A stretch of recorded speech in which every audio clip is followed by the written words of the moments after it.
What's up, everybody? Rob Nakamura, and I'm here with the High Chief, Zac Pauga, and together we're fully hydrated. Thank you for joining us on our podcast, and we're going to jump into the first thing. We're going to do a little pump and dump. We evaluate the last UFC event, give some praise, give some criticism. We don't tell each other our picks beforehand, so we just find out on the spot with you guys.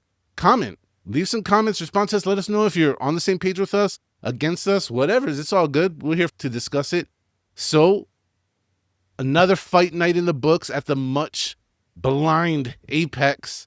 Every time the word Apex gets brought up, you can feel the tone and the energy of the fans just kind of decrease, and their eyes start to glaze over, like they don't even want to pay attention. But on a card that, in my opinion, was not that great, there was a couple of fights that were all-time epic scraps. Mr. Pauga, what are your thoughts about last night? There were some bangers, right? And it's like, it comes down to how many fights need to be amazing on a fight card. You know, two out of 9. I thought it was a good card overall. There's some good fights, some finishes, some great performances. I thought it was great. You know, for an Apex card you didn't have to pay money for. I don't know what else people would ask for. You know, I think it's a clash of cultures a little bit. There's a little bit of us old school guys that expect a meaningful storyline or movement in the sport per card. And then there's other people. There's everybody else. He's shit talking on the new fans a lot, but I'm going to take one for the old school. I'm going to take one for us as sometimes we haven't. And I'm speaking for myself a little bit and so many others that we just still remember what it was. And how every event was supposed to be this milestone. And it's just not what it is now. And that's fine. The card was good, like you said, for free. And also, let's consider the fixed main event. And I say fixed, not like rigged, like wrestling, but fixed as in they had to switch with a 6 days notice or something like that. So, you know, kudos to that gentleman for fixing the card. But yeah, lots of stuff there. So as we do, you get to pick. What are we doing? We pumping or dumping, bro? So I'll go to my pump first. And I've been trying real hard to keep my pumps like legitimate to one person, but I'm going off the rails today. It's 2 pumps, but it's for one country. It's for the country of Japan, right? Rinya Nakamura and Tatsuro Taira. They don't train together. They're not friends. They probably don't know each other, but they both kick ass. And I don't know why we've been missing this Japanese influence in MMA, in the UFC. They have some badass fighters. And now, for whatever reason, and both those guys, both got finishes, both savage fighters. Nakamura hit that toe kick. That I'm in love with that right now. It's huge in one because one is bringing in the Japanese fighters. But that toes to the body is something new. Like, that's not a technique that we've seen or had before. But it's effective, and it's so cool when new things get brought into the sport. So it's awesome. I'm happy to see finally some Japanese representation, and dude's just kicking ass. Dude's kicking ass. What a great pump to start with. Do I have to even get in line to pump another Nakamura? Of course not. Automatically will pump that dude, but not related. I wish I was. That would be cool. But there's something a little bit going on with taking the really old and making it new again, like bare knuckle boxing, something old, brought back new, red hot. The old karate style kick with your toes and disable their specific organ, i.e. the liver this time. Old school as shit. That's like rice paper karate stuff and karate stuff. I live in 2 worlds, though. White people go jump on me for saying it this way. Asian people jump on me for saying it this way. You better say it right. I'm a karate black belt now. You better say it right. Hey, respect it. But you know that I love it, bro. I'm with you. Just seeing effective stuff. Maybe it didn't get absorbed in the first wave of the first 30 years of MMA. Still such a young sport, but the old teachings from hundreds of years ago leaking into the sport in different ways. And definitely shout out to ONE, because ONE is the one. It's the league that we started seeing reutilization and the rebirth of that technique, and now it's on our side. Good stuff. Hey, pump. My man, I'm going to be honest. You stole my pump, but it's okay because I have another pump, someone that gets enough pumps. It's actually someone that I was dogging throughout the fight. because I felt like I had seen this fight 19 times before. Who am I talking about? Mr. Neil Magny. Shout out, Mr. That's Neil my Magny. boy. And that's my boy. Fair enough. I was just like, man, I feel like I'm riding the train to like, can we get this over with? And I felt that was the case. Boy, take that and just shut up. It was good, great performance, good for him. I like the old guard guys holding the fort down, not backing down, not losing, and still showing that they still got it. So awesome performance, and I want to give him the pump because I feel like people are just not giving him the pump and love that he deserves anymore. It's almost like they just give him this obligatory respect, like, oh, well, you've earned it, Mr. Magny, and that's the only respect. No. Definitely give him the pump for this one. And listen, I talked to Neil yesterday. One thing I don't know if people realize, he is anytime, anywhere guy. His career could be so much different if he would have been a little bit pickier, right? If he doesn't fight Ian Gary on 5 days notice, when he's ring number 7, like, then he wouldn't be Neil Magny if that wasn't the case. So yes, he's had a rough skid and now he's building his way back up, but these are the fighters that we want. Fans want. You want guys that are going to go fight. They're going to fight 5 times a year, right? Are going to get knocked out twice and then come back and TKO somebody. And Neil is, there's a reason that you guys are watching a future Hall of Famer. There's no way he's not going to be in the Hall of Fame. So yeah, every time he goes out there, respect what he's doing. 100%, man. And there's that I want to add. There's 2 type of fighters that I enjoy a lot. And I think everybody enjoys the narrative creator, the guy who's making the story happen, pushing the story along. But then there's the guy that I really tend to enjoy, and that's why he got my pump, was the narrative breaker kind of guy, and I love it. And when you just come in and people are all talking one way and you just kind of shit all over their plans, man, that makes me happy, makes me smile, and good for it. So hell yeah. Now we're on to the less than positive, but we still do it in a positive way. The dump. What you got, bro? So my dump's not going to be positive in any way today. You know me, I'm pro fighter. I'm always pro fighter. I'm always on the fighter's back. But listen, you have 2 jobs when you sign the bout agreement. Make weight, show up and fight, right? You don't have to win, but you got to be there. And then you got to make weight. Tresean Gore, you didn't do either, dude. You didn't. Listen, he's a heavyweight. I made weight 10 times. I cut down to 205 10 times, but I made weight. Never missed. But, okay, you miss weight. That sucks. And then you go out and you just fight like a dud. Like, you couldn't make yourself suffer in the sauna to get those extra 2 pounds off. Give it to us in the cage. Suffer in the cage. Give yourself a chance to win. So, I have nothing like positive to say for you. You got to figure out what's wrong with you. You're not going to suffer with your diet, with your camp. You're not going to suffer in the sauna to make weight. And then you're not going to go give yourself a chance to win on fight night. What are you doing? What are you even doing? Bro, I can actually pick up what you're saying. That's out of 2 requirements, you just failed both badly. And let's go on to that. Like, as a non-fighter, just someone observing, it makes me wonder, like, shit, if you performed that badly while taking the easy route and not draining those extra 2 pounds, and I'm saying that with a lot of respect, is how shit would you have been if you did? Like, how much more worse would you have been on a level playing field, so to speak? There is some funness in this because that was my dump too. I'm going to run with yours. I'm going to keep going because, dude, wanna like, we were saying this during the watch party.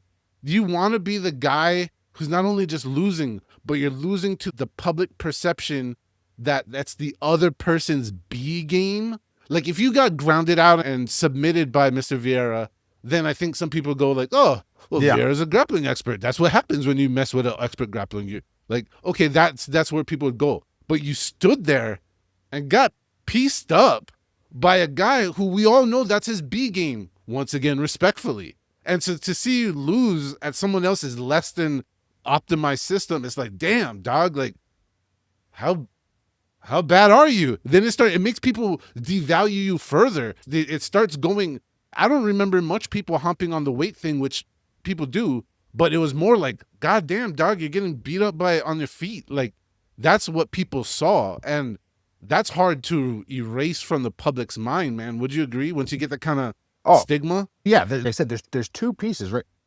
Fans and the promotion actually don't give a shit if you make weight. Being real, the people are going to forget. The people are going to forget. The fighters are the ones that care. The fighters care. Your peers care if you make weight, because that's actually the hardest part, right? So you're making weight for your peers to respect you. But then the other piece, what you're saying, is for the fans. Like you're going to go out there and then lose in a striking match to this jiu-jitsu guy. Like, what's the game plan? That's the question, right? Against most guys, against Adolfo Vieira, it's, oh, don't go to the ground, keep him on his feet, box him up. Okay, Tresean, he didn't even try to take you down. He stood on his feet, and you couldn't beat it. Couldn't. And it was one of those big discounting moments. He's got quite the task in front of him to gain back any kind of credibility. I know people that are hardcore Tresean Gore fans, and they were like, ugh, like that's bad. When your hardcores put their head down, that's a fight you want to forget about it and get better from, for sure. Okay, if I'm gonna dump on someone right now, this is a positive dump. I say this with a lot of respect. I enjoyed the fight. I'm saying this because I genuinely believe there's a better version of him, a better fighter version of him that I think we've already seen a little bit, and I just don't know why it's not shining quite as good as it once did just not that long ago. Elves Brener, Charles Oliveira camp. Full respect, because they ended up getting in, I think it was like the performance of the night bonus, or they got bonuses, right? That fight was a good fight. It was one of the best fights on the card, arguably the best fight on the card. But it's like, I don't want to see a guy that I think is so good coming up short in these kind of ways against other guys of name, because that's exactly how you get cut, in my opinion. And I don't want that for him. I really don't. I think he's one of those guys that maybe the first couple parts of their story isn't like the most perfect, but give him a little bit more time and you're going to see a very, very high level dangerous fighter. Like I said, I've seen versions of him in other fights that I thought, man, this guy has got a lot of potential.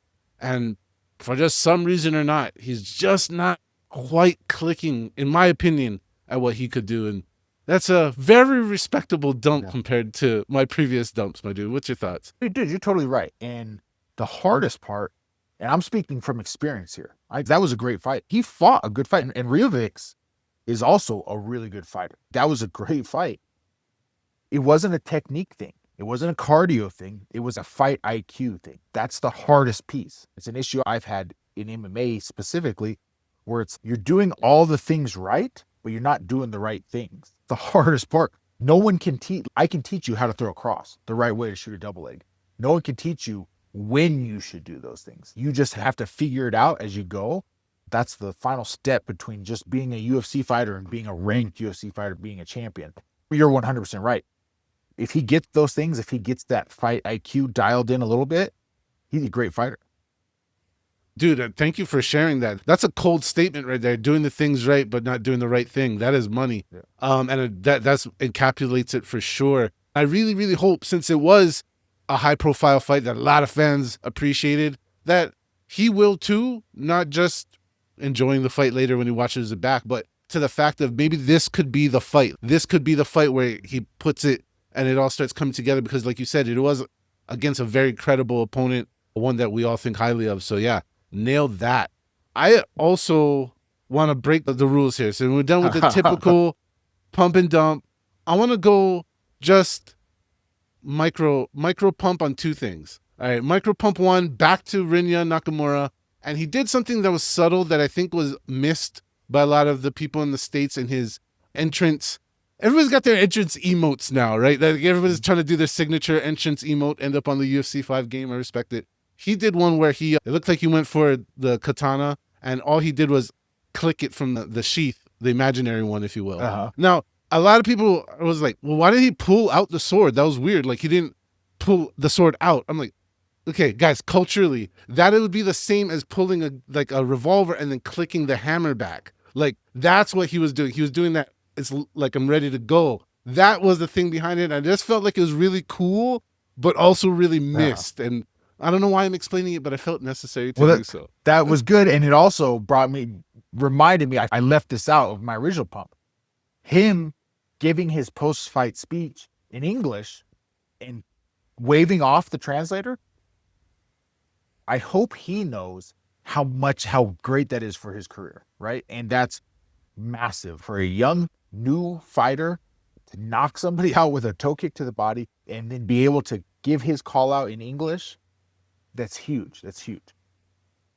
Huge. Also, Japanese fighters, look how long Rinya waited to debut his English. It was really good. It was really good. It was really good because I know from going over there that they find great shame and they find it disrespectful to try to say your language in any kind of broken format or inferior way. They think that they're insulting. So for him to wait till his skills was that high up to then display it on a world stage, really good. And just look at the Brazilians. They got like 3 words and they're shooting out sentences. They don't care. Just go that route. Like you said, very, very good for him professionally. This is a complete joke, but get offended if you want to.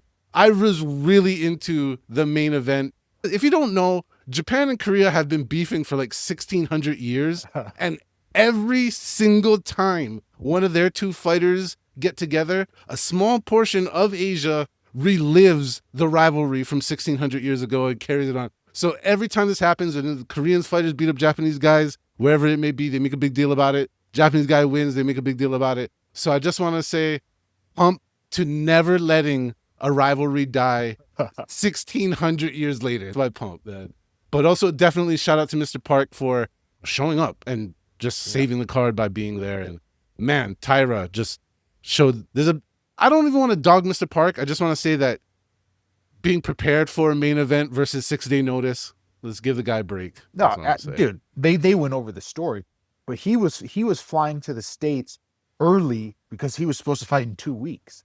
And then they come up to him and listen, we'll get into multiple stories here.